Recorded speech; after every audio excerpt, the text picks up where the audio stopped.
Thank you, Shireen, and welcome to this fireside discussion on financing nature and biodiversity. A fireside chat refers to a series of evening addresses by the former US President Roosevelt in the wake of the Great Depression in the US in the 1930s. Today, nature is in depression. Since 1970, which is a lifetime for many of us, our population has doubled. Our economies have quadrupled, but nature has bared the brunt. According to WWF's Living Planet report, the population of vertebrates has dropped by nearly 70% since the 1970s. According to research by the World Economic Forum, over half of the world's GDP depends on nature and the services it provides. And in such a way, as a result, it's exposed to the risk from nature loss. But it's no longer only conservation organizations that are speaking about protection of nature.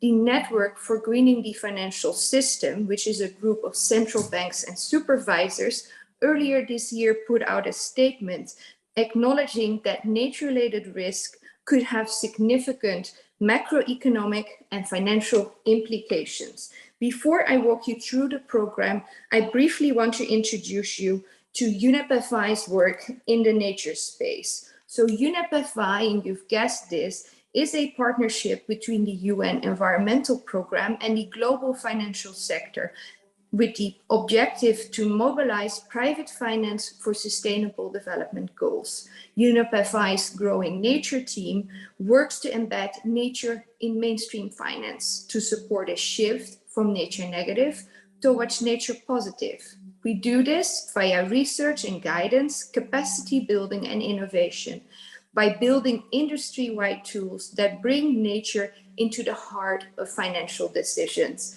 Today, we work on 4 topics: alignment of financial flows, risk and disclosure, which is linked to the Task Force on Nature-related Financial Disclosures, policy environment, including tool development, such as the Encore tool, and we work on thematic topics, such as foods and oceans. Today, we will kick off our session with an opening address by Dr. Theresa Mundita on the overall challenge of financing nature and biodiversity in the Asian region. And then we'll continue with a panel of excellent speakers who I will introduce later on the call. So thank you, Theresa, for joining us. Dr. Theresa Mundita, you are the Executive Director of the ASEAN Centre for Biodiversity, and you lead the center in facilitating regional cooperation and coordination on biodiversity conservation,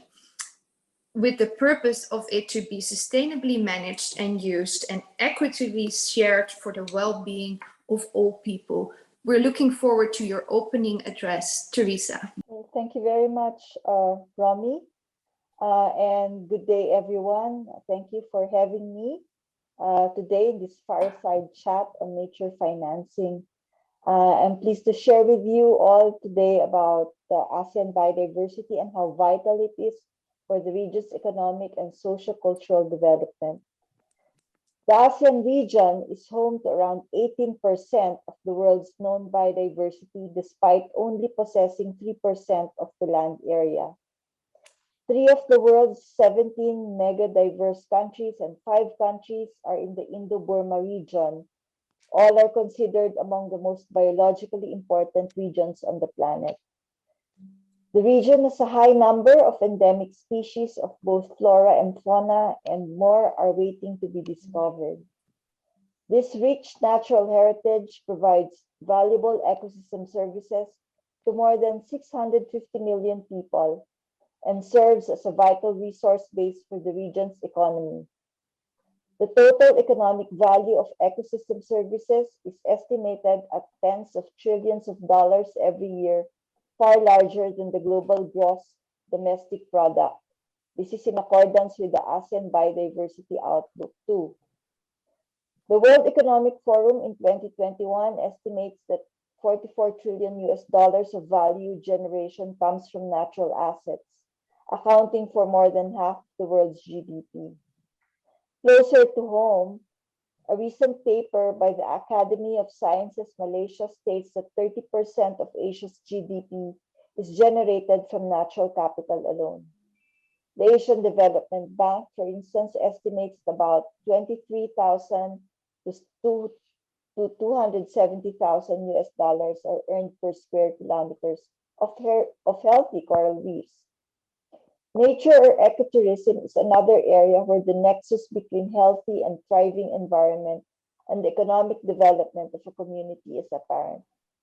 According to the UN World Tourism Organization, international inbound visitors to the Asia-Pacific region spent as much as $443 billion in 2019, trickling down to the various tourism-related activities such as transportation, hotels, and other services. More than its valuable contribution to a community or the country's economy, the region's biodiversity also makes up an important part of the ASEAN people's culture and identity. Conserving and sustainably using these natural resources are therefore paramount if we are to preserve the rich cultural heritage of the region. However, the rate of biodiversity loss in the region and in the rest of the world has become so alarming that the 2020 World Economic Forum ranked it as one of the top 5 predicted risks to the global economy over the coming decade, even ahead of risks such as geophysical disasters and terrorist attacks.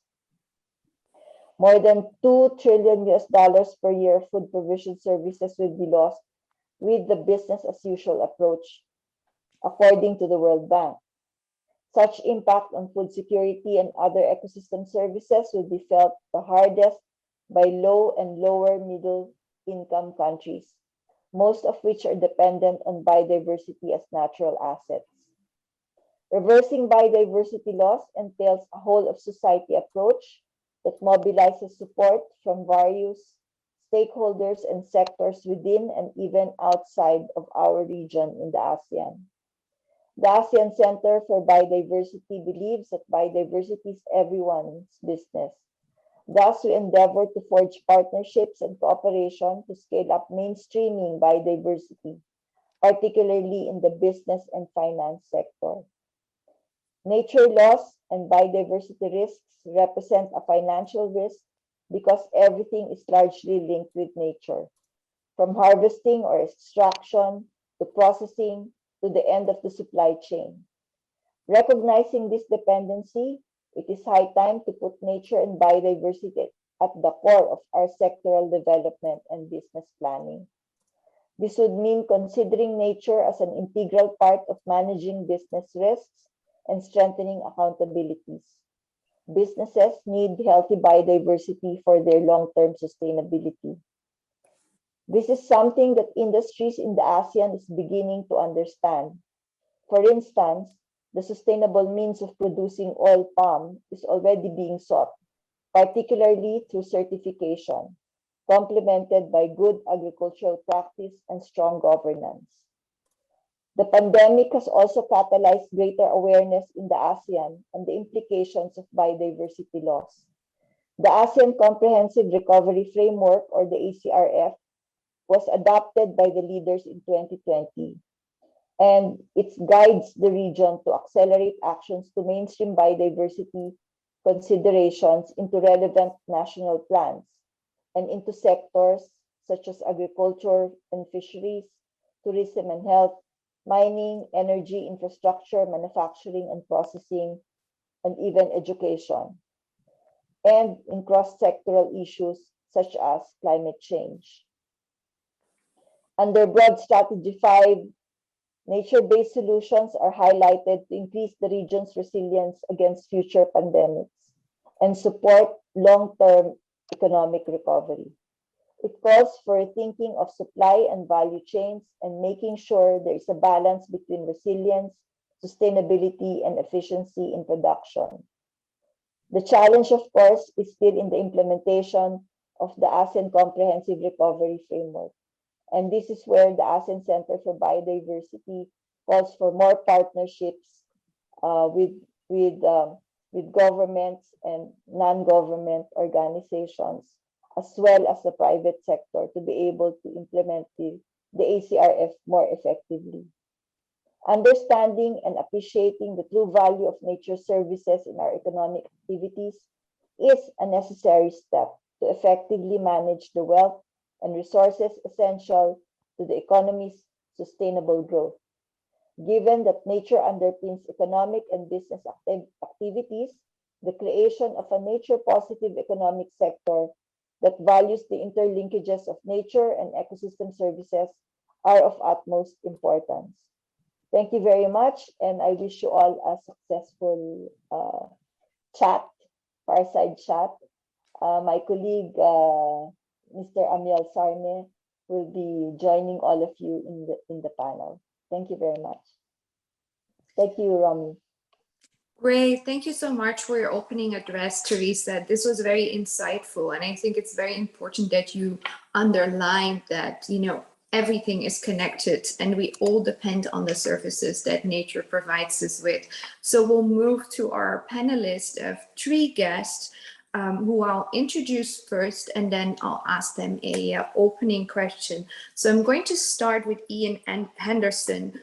You are a former UN colleague and the current managing director of ADM Capital, based out of Singapore, and you have over 20 years experience in the finance sector. Past experiences include WWF, the UN, and now ADM Capital.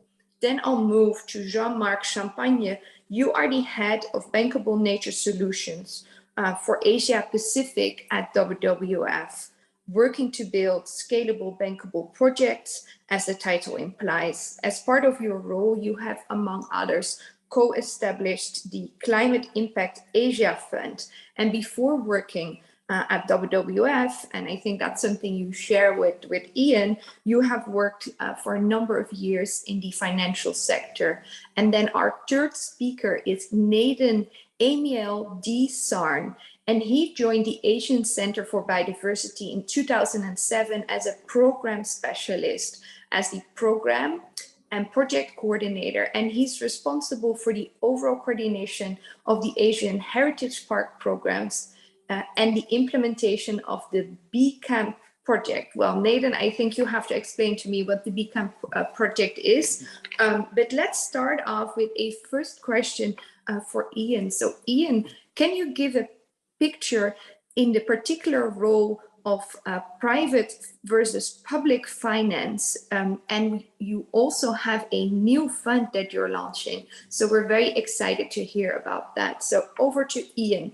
Thanks, Romie, and hi everyone. I think the first thing I should do is probably apologize for my backdrop. I definitely win the most boring backdrop award, so I'll try and improve that next time I'm on one of these panels. So maybe I'll try and open up with a few sort of high-level comments and touch on this public versus private question. So I think the first observation I'd make about public finance is often when we say we're talking about environmental finance or environmental risk for that matter, I think it's fair to say that we're not really often talking about the environment. We're generally not actually even talking about climate. We're often talking about carbon or greenhouse gases. We're talking about a subset of a subset.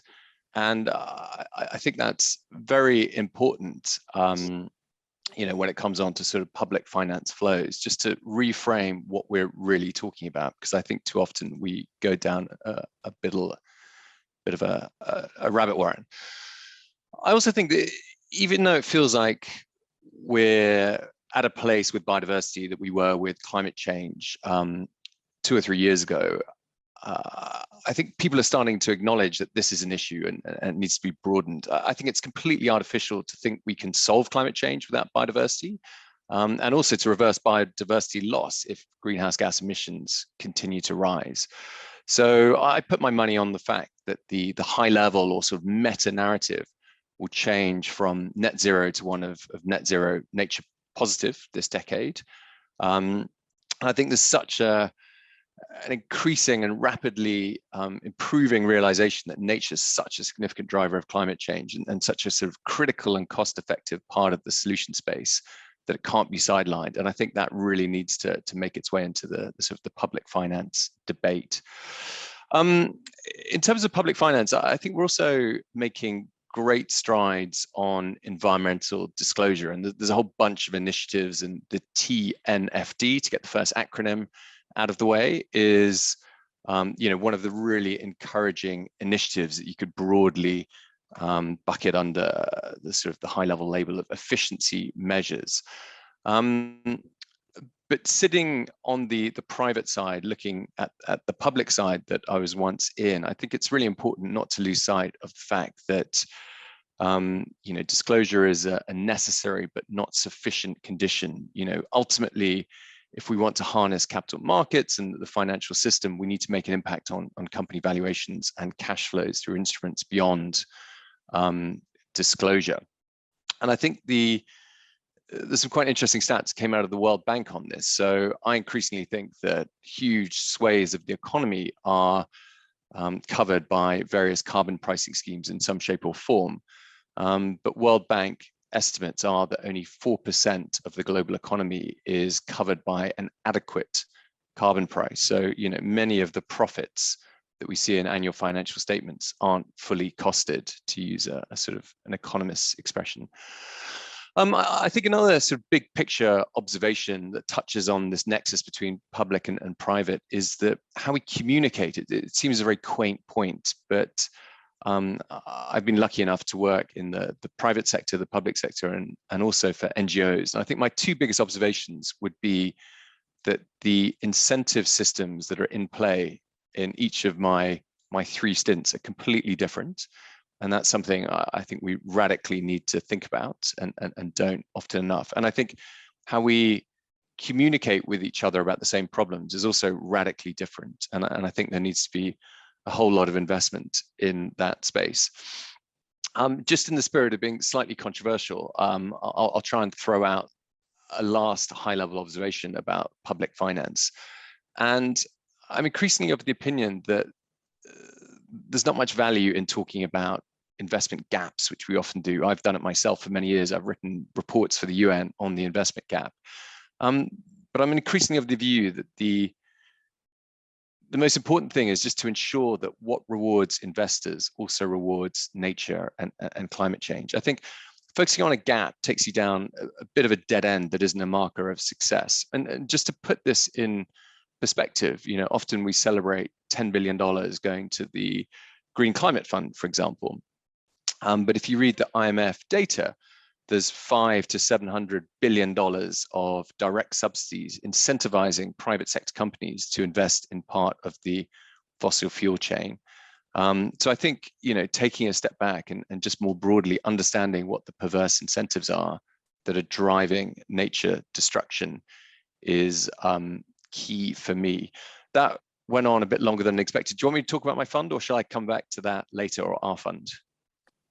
Please continue, Iain. It's very insightful. Okay, great stuff. So by way of a sort of slightly backward introduction, ADM is a private markets investment manager. We're based in Hong Kong, and we generally run a sector and country agnostic private credit strategy, which basically means lending to companies that the banks don't want to.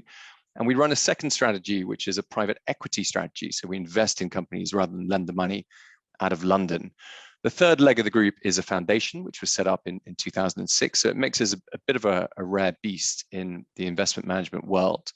And we're in the process of launching an Indonesia-focused private credit impact fund focused on agricultural commodities. I know that was a bit of a mouthful.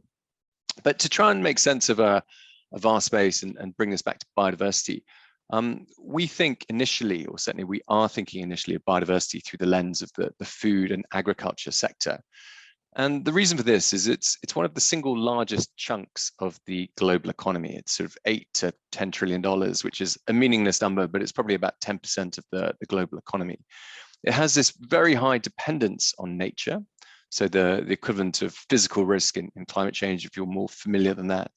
And it's also exposed to considerable transition risk. There's a dependency on nature. And then the third part is it has a substantial impact on nature.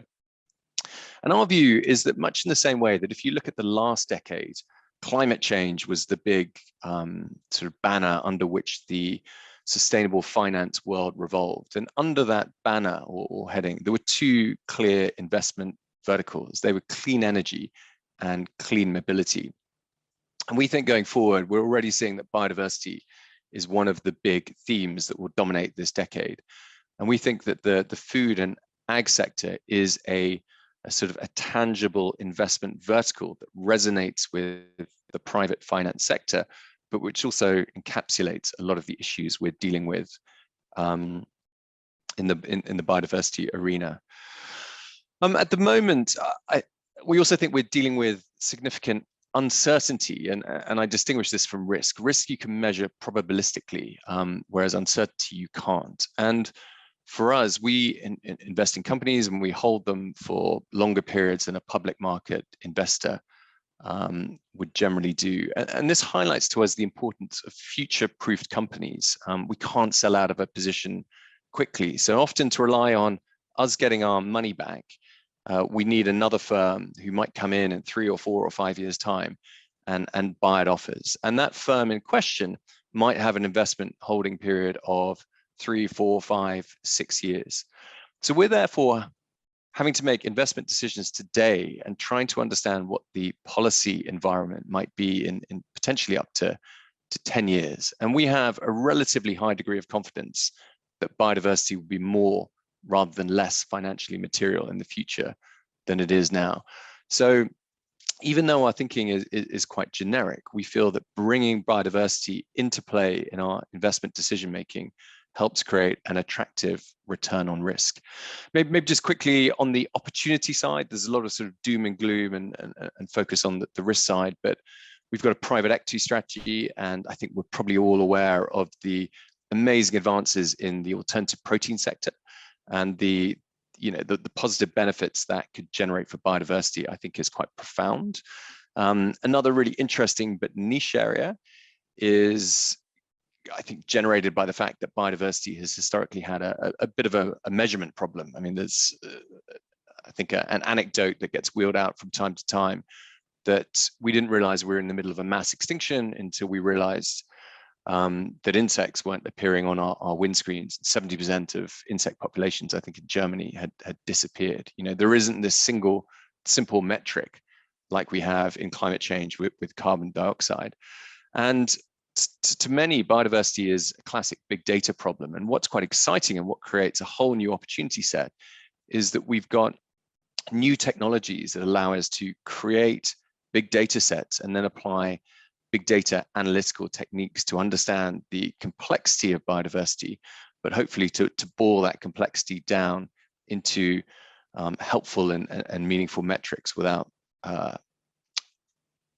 ignoring the complexity that underpins it. So I'll stop there, Romie, back to you. Super, thank you, Iain. And I agree with you on the last point that there are exciting developments in the metric space, both looking at, the big picture, so satellite imagery, but also looking at eDNA that, especially from an aquatic environment, can give you great samples where you used to have to go into the field and explore. So I think there's big improvements there. So I want to move to our next speaker, which is Jean-Marc, and dive a bit deeper into that opportunity side, because indeed it's often about risk and disclosure, but that's only the first step into moving towards a nature positive economy. So Jean-Marc, I want to ask you, how can financial institutions be more involved in positively contributing to the biodiversity challenge? And if possible, it would be great if you can give a few examples from your bankable nature solutions work that can people relate to. So over to you, Jean-Marc. Sure, thanks, Romie. And yeah, I think what Iain talked about, I mean, I agree with almost everything he had mentioned in his points. And one thing I'd like to point out, though, before I go into your question, is that when Iain mentioned on the 10, like about, example of 10 billion going to the GCF, one other thing I'd like to say to that, though, is you hear all these pledges of money, being made, and it sounds great on the, on the top line and the headlines. But then the question is, where is this money going? Like, what is it going to go to? Are we building more bridges, dams? What are we doing with this? So it's a lot of money, and where is it going? The problem is we don't have enough projects to feed into this.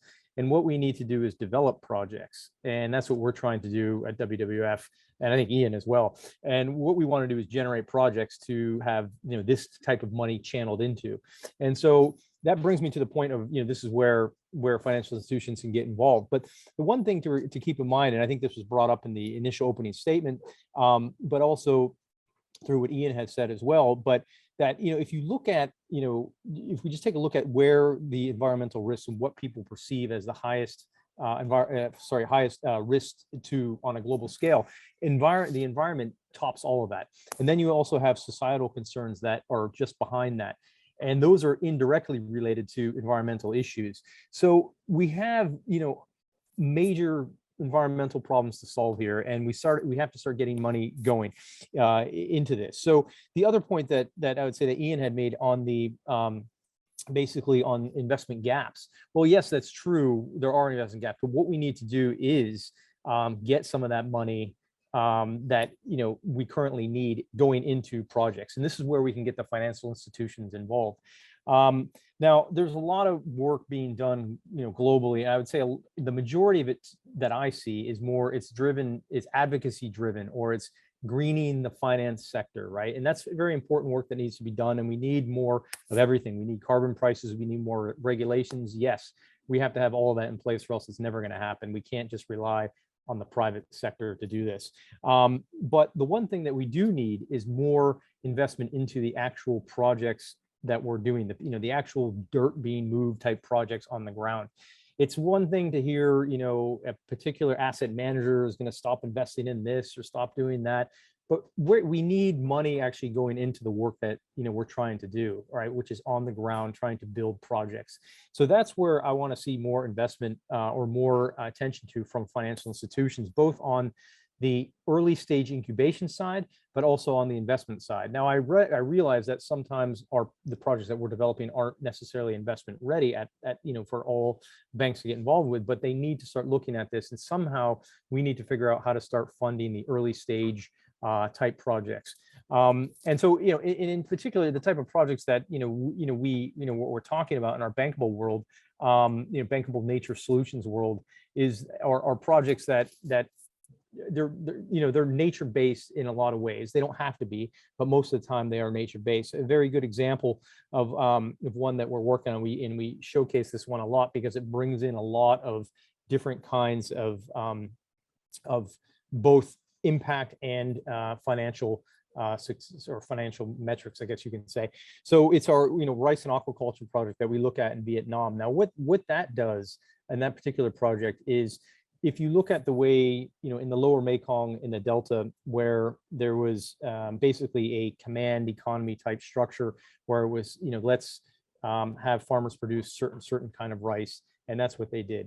And it wasn't really successful at all, even when they started in the 80s and the 90s, but it's been exacerbated to be worse because of climate change, and also because of the sea level rise from climate change, and also what you have in the Mekong Delta is land subsidence, where you have land sinking because of various reasons. One is the pumping of water out of aquifers, so what we're trying to do with this particular project is that it's called rice and aquaculture. It's integrated, where we're trying to basically say, okay, well, we know rice is not going to work anymore because in certain periods the sea level is too high and it's too saline for this kind of rice to grow. So what we want to do is replace that rice, continue for them to grow rice, but then integrate that process with shrimp farming. And we'll do that all year round, but in particular seasons where you can't grow rice, it'll be the shrimp farming. So you give the farmers two income streams.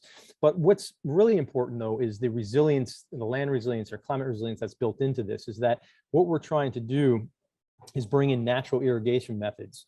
And through that, the natural irrigation methods from rivers flowing downwards into that will then flood the farms where this is all being grown.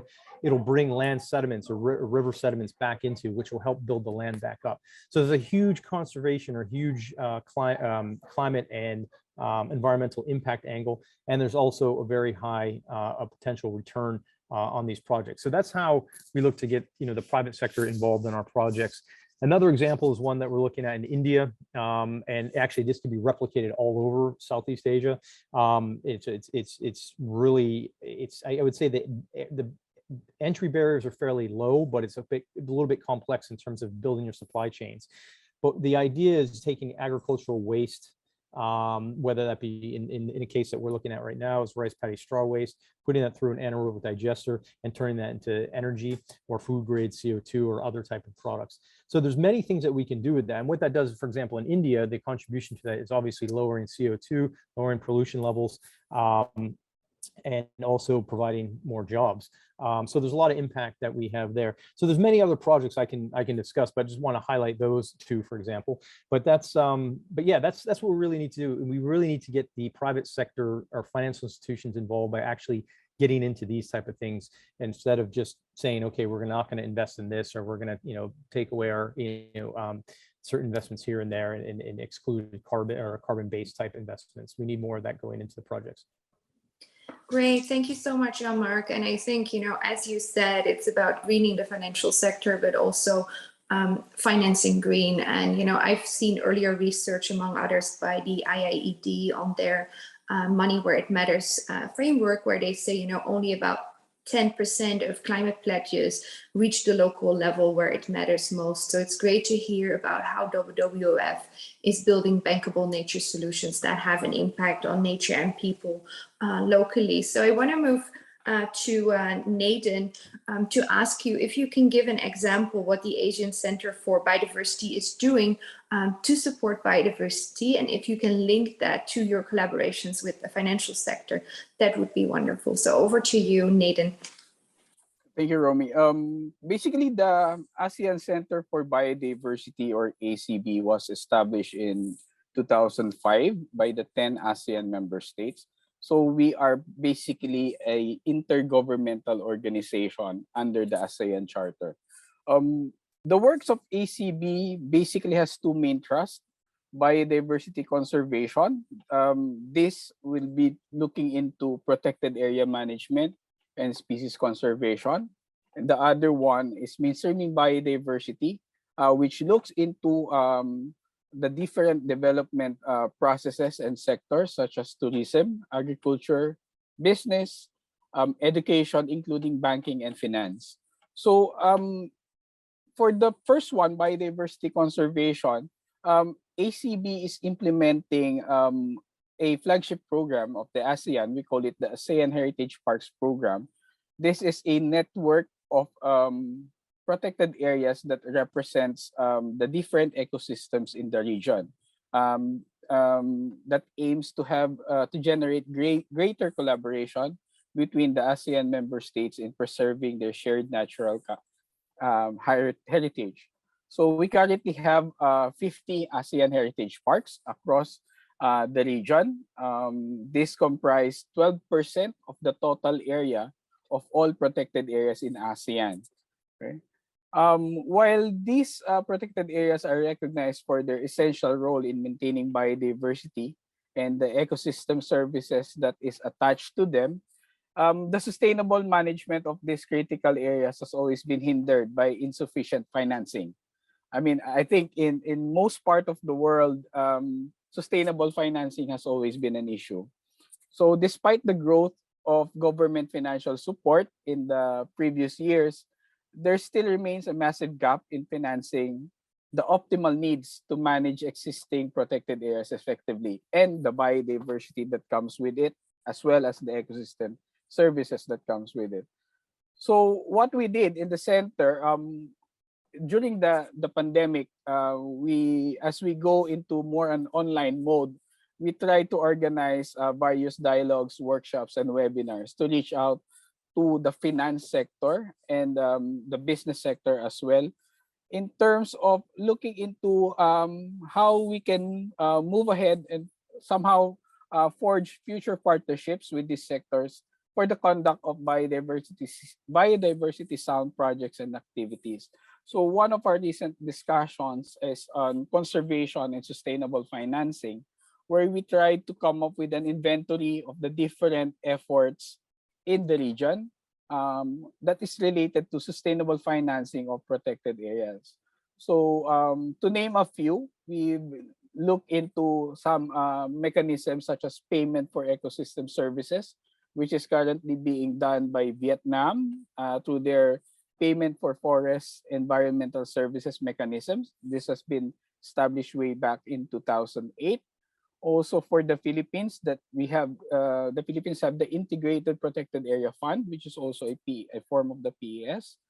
And then other innovative financing that that is directly linked to the banking and the finance sector is the Green Sukuk. This is a sort of a bond, a type of bond that is being issued in Malaysia and Indonesia, where they look into green investments as well. In the past 3 decades, there have been a mobilization of various conservation trust funds within the region. And among these trust funds include the Central Cardamoms Conservation Endowment in Cambodia, the Indonesian Biodiversity Foundation for the Harapan Forest, or the Kehati. We have also the Environmental Protection Fund and Forest Protection Fund in Laos, PDR, the National Conservation Trust Fund for Natural Resources in Malaysia, Myanmar Biodiversity Fund of Myanmar. Of course, we have some foundations like the Foundation for the Philippine Environment in the Philippines and the Forest Foundation of the Philippines, and the Vietnam Environmental Protection Fund, as well as the Vietnam Conservation Fund. But these are basically trust funds that are not very much related into how we relate with the banking and the finance sector.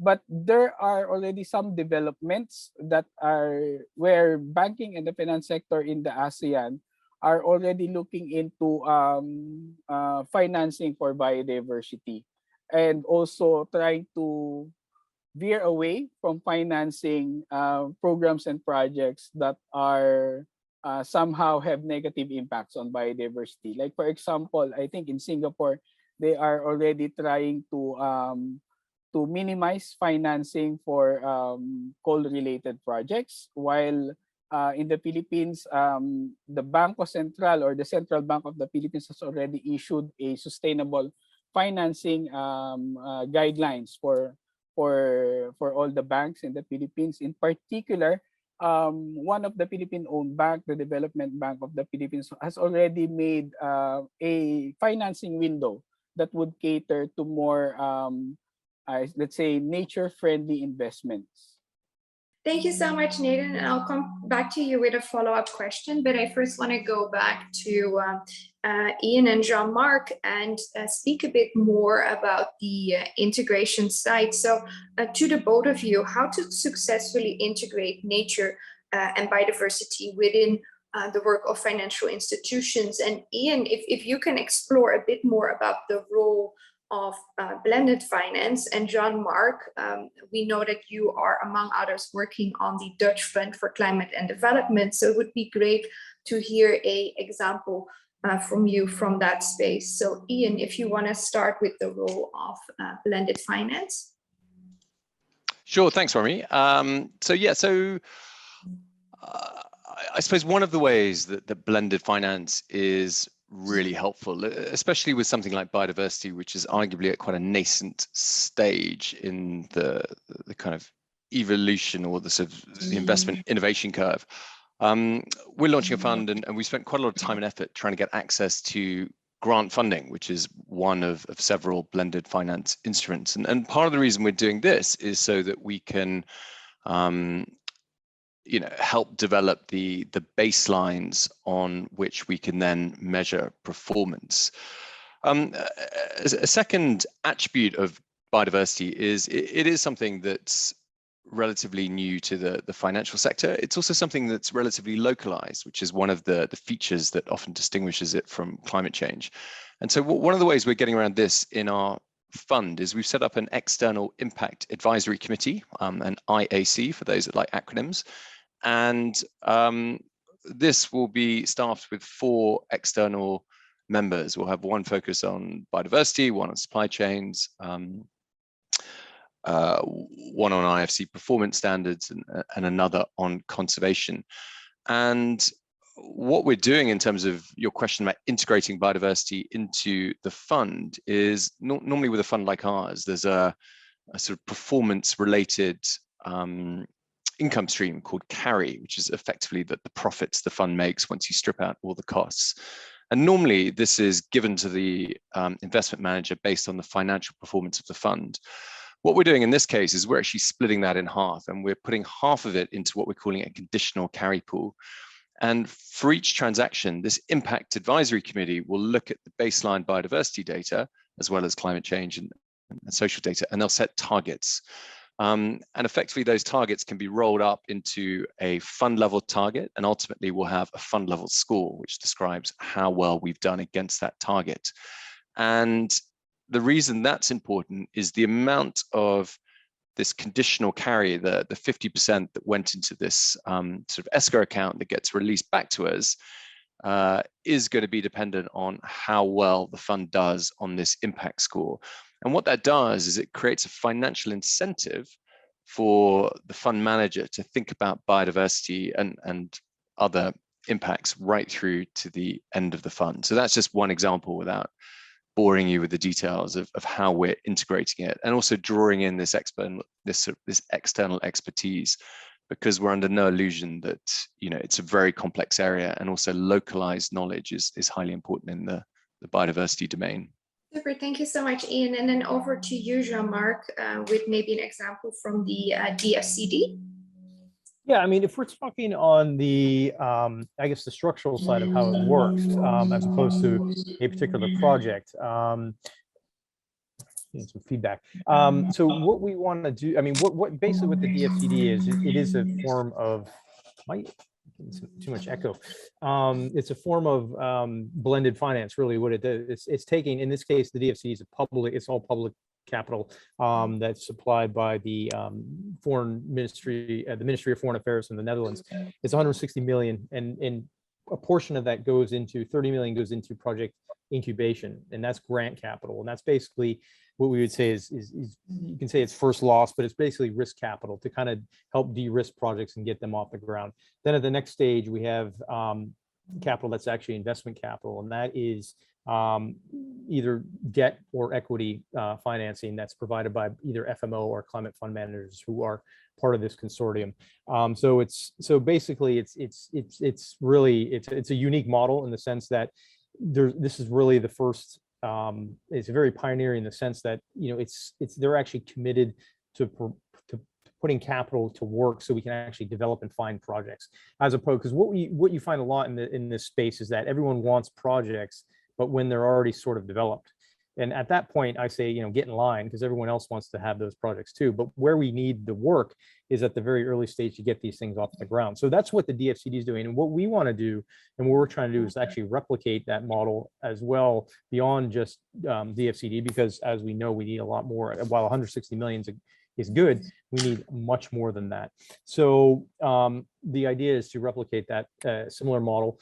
And then also, there's many other type of instruments that we're looking at to capture capital. But that's really what that's really what the model is, and that's how we want to continue to do it, because most of this is I think you'll find a lot of this project type work is supplied, it's mainly through, or financed, I should say, not supplied, but financed through debt financing. So I think that a lot of that is where we want to go. Great, thank you so much, Jean-Marc. And being Dutch, the DFCD is certainly something to be proud of, I think. So I want to come back to you, Nheden, with a question which is a bit related to what Jean-Marc said about this scaling of work. So you explained to us a number of past schemes that you're working on in the region. How do you think you can scale these models and attract more mainstream investments into the work that you're doing? Well, basically, what we are trying to do now is to have more cross-sectoral cooperation. In the ASEAN language, is more cross-pillar cooperation. Because in the ASEAN structure, we work on 3 pillars: the economic pillar, the security pillar, and the socio-cultural pillar. ACB falls under the socio-cultural pillar. I think establishing more dialogues cross-sectorally will somehow give more attraction in terms of providing more support to biodiversity. Because traditionally we treat this kind of issues on biodiversity and nature conservation from a very sectoral point of view. And though there have been ongoing discussions already on multi-sectoral approach, I think it's really more in terms of how we operationalize it on the ground, because there are still policies within respective countries in the ASEAN member states that are still somehow not complementary. I would not say really that are conflicting with each other. Like example, investment policies vis-a-vis tourism policy, vis-a-vis protected area management policies. I would not say that there are conflicts, but I think there needs to be more harmonization, because for us to really attract investments, let's say the banking and finance sector to invest more in terms of biodiversity conservation, I think it should also be put into a language that the banking and the finance would be more familiar with. Like for example, right now I think everyone is becoming more familiar with the concept of natural capital, where we view nature and biodiversity also as a capital, and it has a corresponding value to it. So I think that's how we can further upscale all these efforts and attract more support from the banking and the finance sector. Thank you so much, Nheden. So I think before we wrap up, I want to go to each speaker with a 30-second snip. So we have the listeners to the Ethical Finance Asian Summit 2022. What can they do tomorrow to invest in nature? So maybe stay with you first, Nheden, for 30 seconds, last words of wisdom from your side. Okay, thank you very much, Romie, for that question. I think we should everyone should think about biodiversity as really something important in the way how we live our lives. I think I cannot think of anything that we do that is not embedded on nature and biodiversity, like Perfect. the food we eat, the air we breathe, the water we drink. This all comes from nature and biodiversity. So I think if we invest more into it, I mean, providing more investment to biodiversity and nature conservation will somehow makes our life more sustainable, even the economies that depend on it. Let's go to the next speaker, Iain. Your 30 seconds. What can people do tomorrow? Sure, I would say change the narrative, move from net zero to net zero nature positive. I think about the opportunity side of the equation. I think we dwell on the risk side too much. Think about communication a lot more. And I suppose this would be a message to the kind of inquiries I get. I'm sure Jean-Marc gets the whole time. People want to get into sustainable finance. And if you're thinking about it and you're comfortable operating at that slightly early stage of the innovation curve, just get involved in biodiversity. As we've just heard, literally 100% of the economy depends on it. It is going to define this decade. So get involved. Great, just do it. And then the last speaker, Jean-Marc. Yeah, thanks. What we need, and brought to my attention by my ex-colleague, Dr. Lawrence McCook, is we need to have more environmental related people on boards of major corporations at the highest levels. We always have it the reverse. We got plenty of finance people, business people on our boards. We need to reverse that trend and get more people at the top that are representing what we want into those companies. Super. Thank you all so much for your statements. And I also want to thank Dr. Theresa for her opening statement. So thank you so much, Nheden, Iain, and Jean-Marc. And I think it's over to you again, Shireen, with the next session. Thank you so much.